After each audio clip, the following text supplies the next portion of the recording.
Do you know that you need to get better at portion control to get better weight loss results? Do you find that if your meals are not pre-portioned ahead of time, it takes a ton of mental energy and willpower that, quite frankly, you don't have sometimes in order to control your portions? If you've ever wished that there was a way to be able to control your portions without using a ton of willpower or even external measures to get it done, then you're in luck, because that's exactly what we're going to talk about in today's video. I'm going to be pulling back the curtain about exactly how I'm able to get my portions right at each meal without using willpower or external measures. See, currently today, I travel the world, I socialize multiple times per week, I dine outside of my home, and I never have to worry that I'm going to go overboard with my portions because I know the strategy that I'm going to teach you in this video today. However, it was not always this way. In the past, I would forego social outings. I would eat before I went out with friends so that I didn't have to eat there and I didn't have to worry about it. And I've even done some really embarrassing things to control my portions at restaurants. The most embarrassing one was sneaking a food scale into a restaurant in my big old purse, and as discreetly as I could, which probably wasn't that discreetly, pulling it out of my bag to measure my food to make sure I wasn't overdoing it. I'm sure I don't have to tell you that's really no way to live, as I finally figured out how to be able to control my portions with internal measures, how to stop relying on food scales and pre-portioned meal prep Tupperwares, or even pre-portioned meals mail ordered to me at home from a chef somewhere, only who knows where, right? And that's what I'm going to teach you today. So there's one thing that you need to know, and this all makes sense as we get towards the end, but how you eat matters as much as what you eat. What, Casita, what are you talking about? Stay tuned. That's why you can't click off. I'm going to share. So the first thing you're going to want to do is make sure that you order or select a protein and veggie centric meal. I don't have to tell you that you cannot eat what's not already on the plate. And protein and veggies are the meal components that are going to help you get fuller faster, stay fuller longer, be fuller on fewer calories. So it's very important that you not only have protein and veggies in your meal, but they are the star of the meal, not just, extras in the movie, okay? For example, if you're eating Asian food, you wouldn't want to order shrimp and broccoli. That is a carb-centric meal. I mean, depending upon how generous the restaurant is, you may have a few shrimp and veggies, probably none to speak of. But if you order shrimp and broccoli and you get your fried rice on the side, all of a sudden now the protein and the veggies are the star of that meal, and you are one step closer to being able to control your portions without using a bunch of willpower.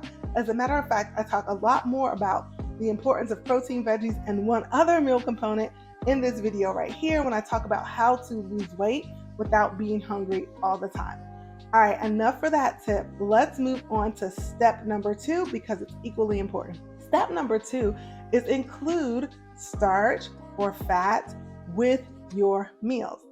I probably don't have to tell you, but protein and veggies will fill you up. However, they are not going to satisfy you.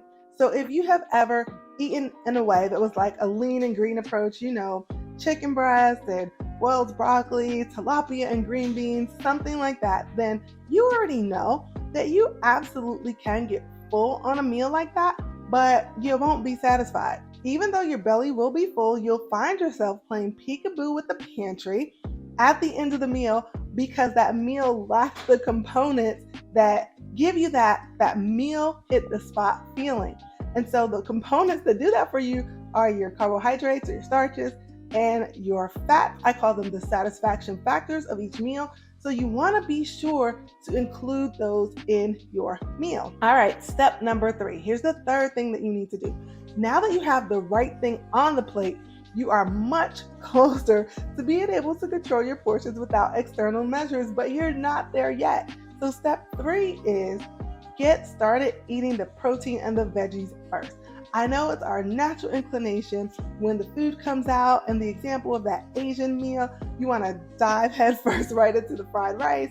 If it's an Italian meal, you want to dive head first right into the pasta, but those things will not fill you up. You'll be able to eat a lot more of those before you realize that you're full.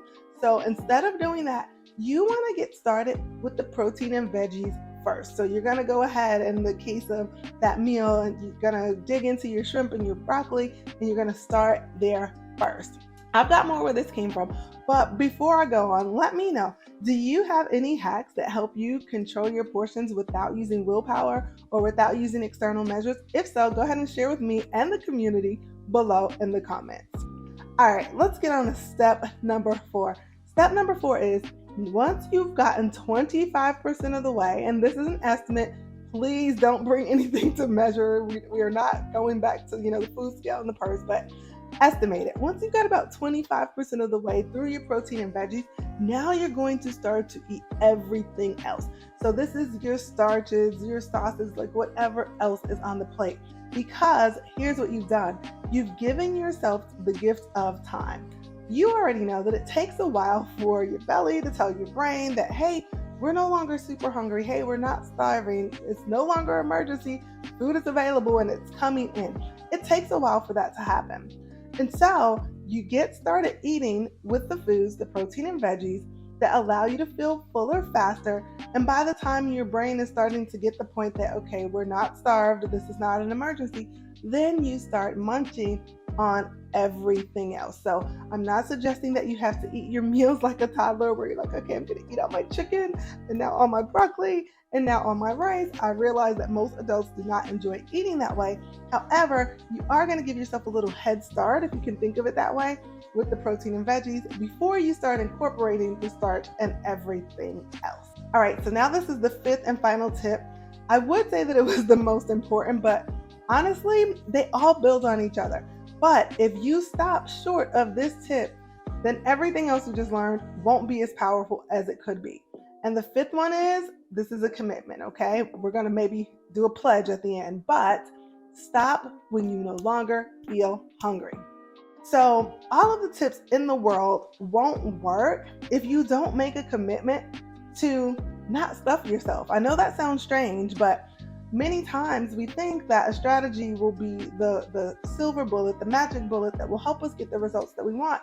And while the strategies may be powerful and potentially effective, if we don't commit to stop eating when we're no longer feeling hungry, notice I didn't say full, when we're no longer feeling hungry, then we will always find that we are accidentally overfed. You know that, ooh, I'm full. Oh my gosh, now I'm stuffed. I didn't realize it, but now it's too late because it's already in there.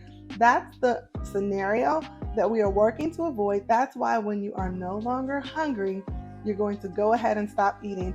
And I promise that by the time the waiter comes and clears the plate, or if you're at home, by the time you clear the table and get the dishes started, you will not only be no longer hungry, you will be full. Remember, we already said there's a little bit of a delay between the belly and the brain.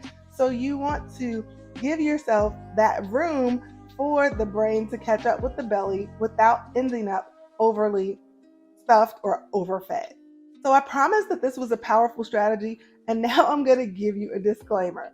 While this strategy is very powerful, almost like anything else in life, it is going to take practice. You may not knock it out of the park the very first time you try this. I know I didn't. It took me some time to get used to it, but what I do promise is that if you practice, if you're relentless with your practice and you put in the work, you will get really good at this and you will be able to control your portions without a ton of willpower. All right, so that's all I have on that. If you want to be able to remember these steps, and if you also want the bonus tips I have about how to leverage sauces and spices, etc., in order to more naturally control your portions without a ton of willpower, be sure to download my practical portion control cheat sheet. The link to that will be right below in the description. And then finally, if you are ready to receive direct support and accountability and guidance to begin your sustainable weight loss journey, I invite you to apply for my signature program, Get It Off, Keep It Off, one-on-one coaching. That link is also in the bio. All right, if you want to keep up with me in between YouTube videos, don't forget to follow me over on Instagram. I'm active there daily, both in the feed and on the stories. You can also listen to my podcast. I have over 100 episodes recorded there, The Fierce Life with Concita. And that's all. Until next time, fierce friend, stay fierce.